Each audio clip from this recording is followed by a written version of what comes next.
Entitlement closes in upon itself in a kind of narcissistic bubble. People who are entitled delude themselves into whatever feeds their sense of superiority. And because he can't face his problems, no matter how good he feels about himself, he is weak. Entitled people, because they are incapable of acknowledging their own problems openly and honestly, are incapable of improving their lives in any lasting or meaningful way.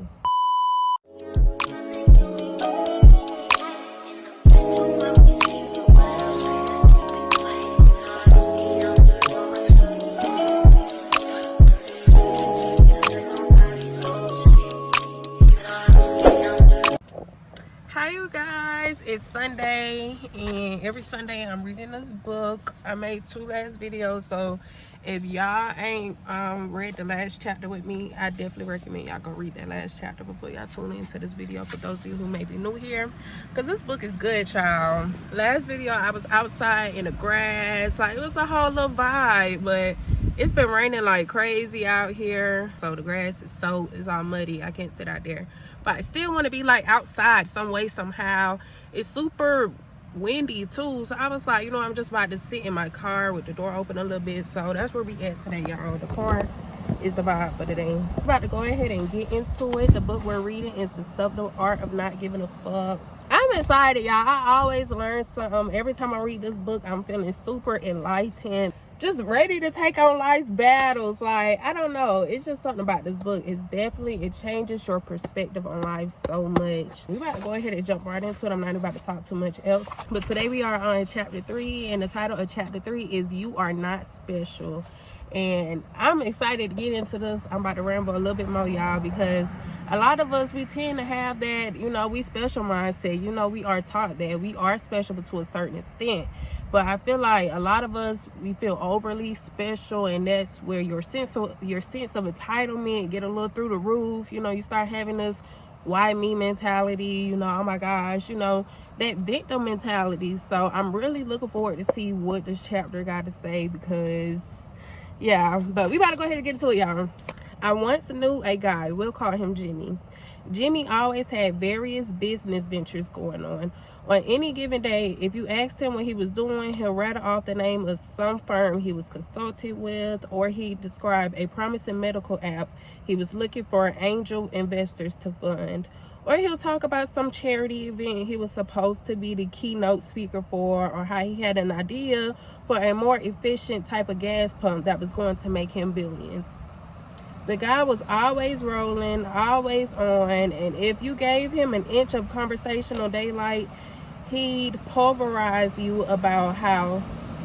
I hope y'all can hear me. I'm gonna pause. Let Mother Nature do its thing, because the wind is roaring, baby. So yeah, I hope y'all can hear me. I don't know where I left off at, so I'm gonna just pick up from right here.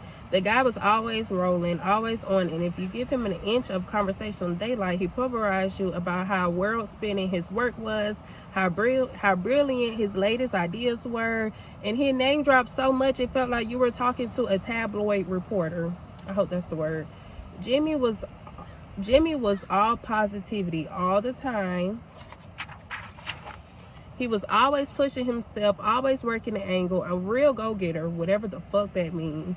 The catch was that Jimmy was also a total deadbeat.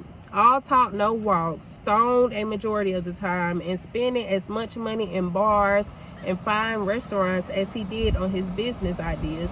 Jimmy was a professional leech, living off his family's hard-won money by spending them, as well as everybody else in the city, on false ideas of future tech glory.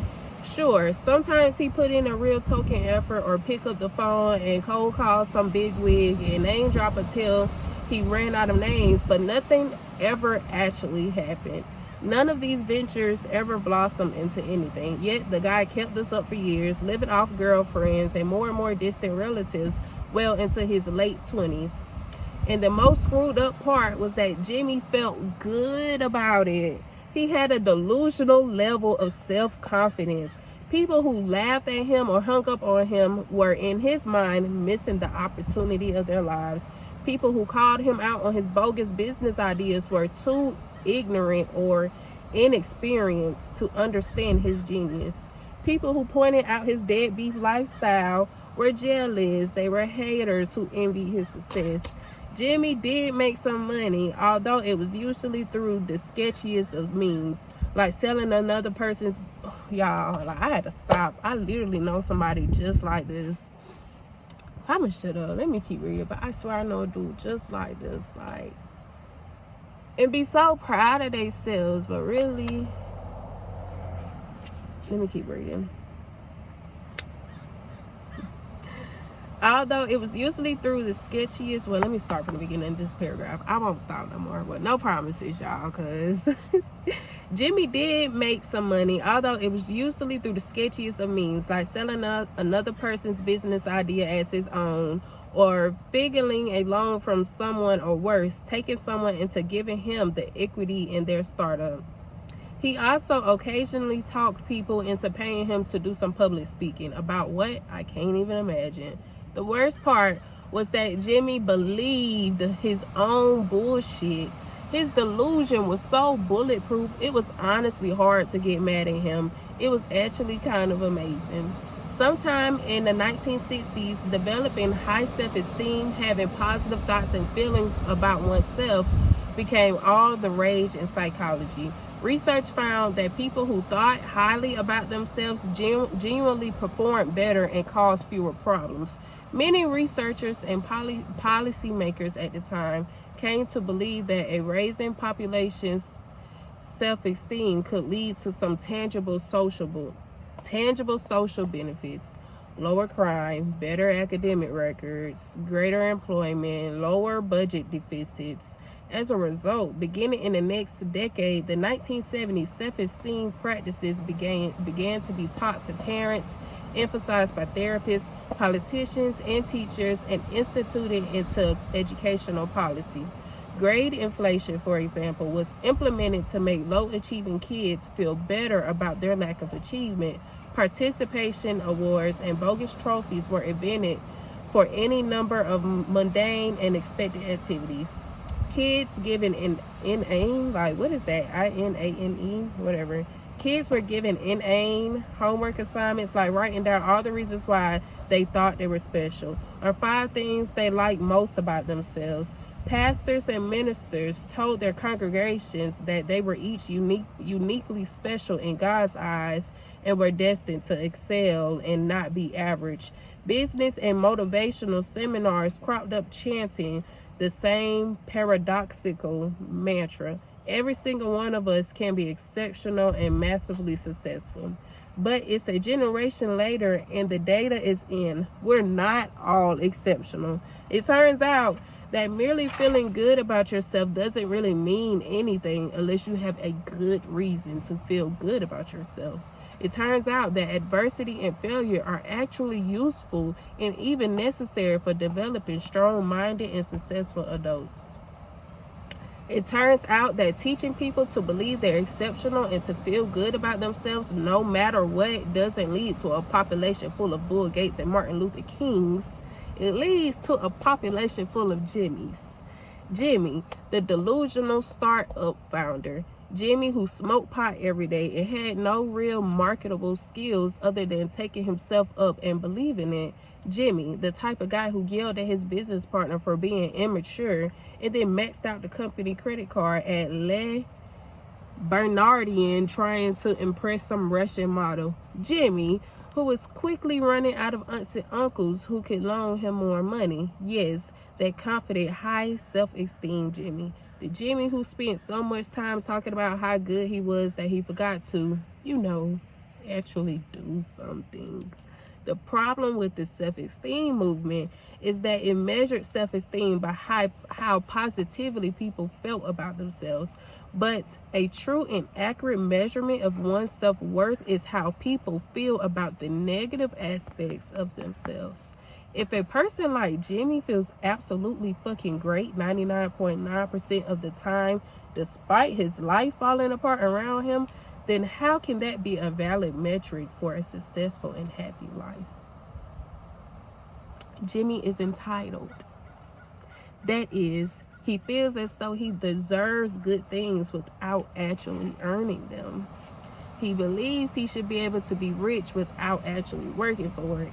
He believes he should be liked and well connected without actually helping anyone.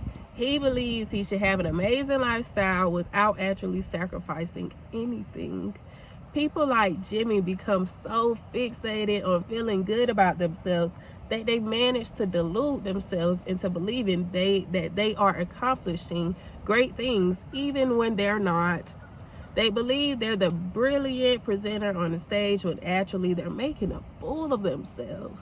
They believe they're the successful startup founder when in fact they've never had a successful venture. They call themselves life coaches and charge money to help others even though they're only 25 years old and haven't actually accomplished anything substantial in their lives. Entitled people exude a delusional degree of self-confidence. This confidence can be learned to others, at least for a little while. In some instances, the entitled person's delusional level of confidence can become contagious and help the people around the entitled person feel more confident in themselves too. Despite all of Jimmy's shenanigans, I have to admit that it was fun hanging out with him sometimes. You felt indestructible around him. But the problem with entitlement is that people need to feel good about themselves all the time, even at the expense of those around them. And because entitled people always need to feel good about themselves, they end up spending most of their time thinking about themselves. After all, it takes a lot of energy and work to convince yourself that your shit doesn't stink, especially when you've actually been living in a toilet.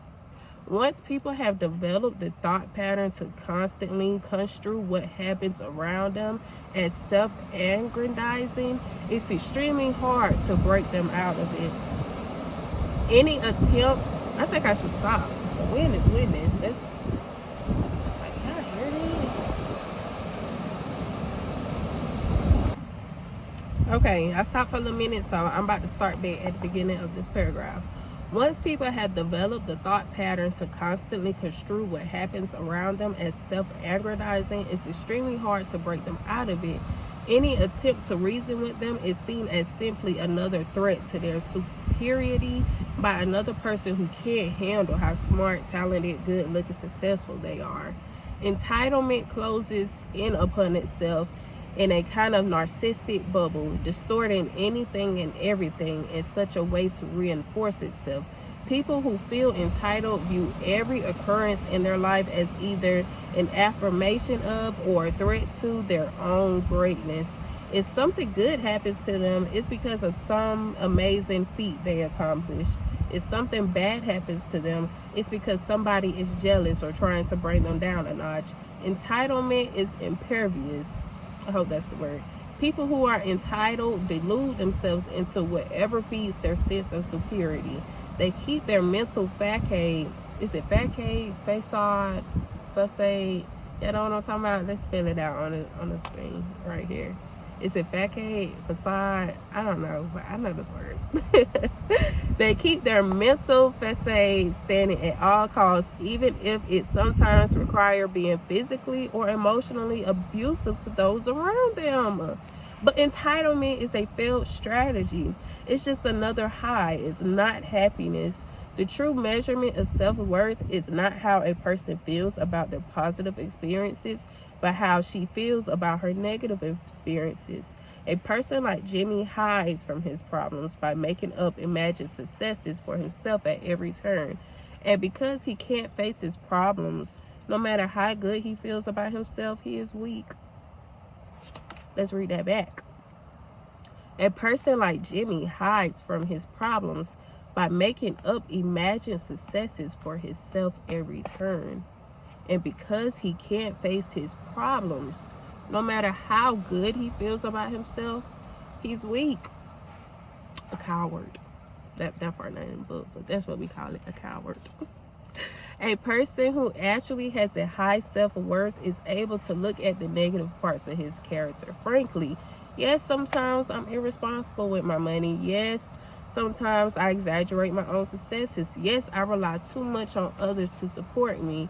and should be more self-reliant, and then acts to improve upon them. So once you figure out that these bad things about you, these bad habits and traits, you start putting action behind that to improve and better yourself.